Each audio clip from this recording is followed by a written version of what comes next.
लौटूंगी आपके पास। इस बीच ये जो फैसला आ गया है, इसको लेकर हमारे सहयोगी सूरज ओझा ने कुछ देर पहले वरिष्ठ वकील से चर्चा की है, जरा वो सुना देते हैं दर्शकों को। हमारे साथ आरोपियों के वकील हैं, उनसे हम बात करेंगे। सर, आज आपके लिए एक अच्छी खबर आई है। 17 साल बाद जो मुकदमा चल रहा था, सबकी नज़र, पूरे देश की नज़र थी, आज उसे फैसला आ गया। कोर्ट ने सारे आरोपियों को बाइज्जत बरी कर दिया। ये ऐसा है कि जो आज ये 17 साल बाद फैसला आया है और जिस मटेरियल के बेस पे आया है, वो सारा मटेरियल 2016 से जब एनआईए ने चार्जशीट फाइल किया था, उसी समय से कोर्ट के सामने था। जो एटीएस का इन्वेस्टिगेशन है वो किस तरफ फॉल्टी है, यह एनआईए ने खुद बताया था। तो इसका फैसला तो उसी वक्त आ गया था, बस जो डिले हुआ अलग अलग रीजंस की वजह से, उसके वजह से इतने दिन ये केस चला। अब क्या आगे का फैसला? इतने दिनों तक आपके मतलब जो इस मामले में जुड़े आरोपी थे, उन्होंने सोशल बाइकआउट तक झेला, उन पर आतंकवादी का एक स्टैंप लग गया। किस तरह से नई शुरुआत करेंगे और आरोपियों का क्या करेंगे जिसको आप रिप्रेजेंट करते हैं? फिलहाल उन्हें बाइज्जत बरी कर दिया गया है। नहीं, ज़रूर उनको इतने साल सहन करना पड़ा है, टेररिस्ट का स्टैंप लगा है, लोग उनसे बातें नहीं करते हैं। अब ये डिटेल जजमेंट जो आया है वो देखने के बाद, स्टडी करने के बाद हम इसमें देखेंगे। कुछ पिटीशन भी हमारे हाईकोर्ट में पेंडिंग है और जैसे विक्टिम्स फैमिली के लिए कुछ दिया गया है, वैसे कुछ एक्यूज के लिए कर सकते हैं क्या, वो देखेंगे।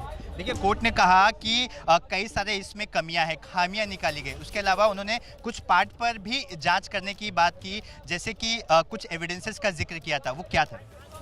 जी, ऐसा है कि कोर्ट ने कहा कि इसमें जो प्रूव हुआ है वो ऐसा है कि ब्लास्ट जो किया है, ब्लास्ट प्रूव हुआ है, लोग मरे हैं ये भी प्रूव हुआ है, इंजर्ड हुए हैं ये भी प्रूव हुआ है।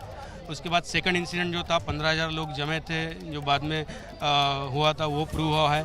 लेकिन वो किसने किया ये प्रूव हुआ नहीं, ऐसे कोर्ट ने कहा है। जो गाड़ी में बॉम्ब प्लांट किया ये केस था, तो गाड़ी में प्लांट किया था ये भी प्रूव नहीं हुआ है। और गाड़ी वो एक्यूज नंबर 1 की साध्वी की थी, ये भी प्रूव हुआ नहीं, ऐसे कोर्ट ने आज कहा है।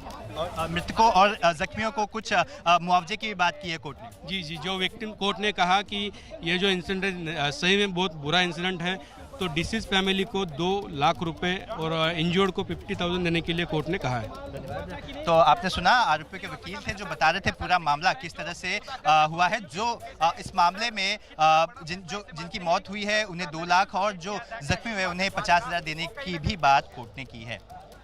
कैमरा आसिफ।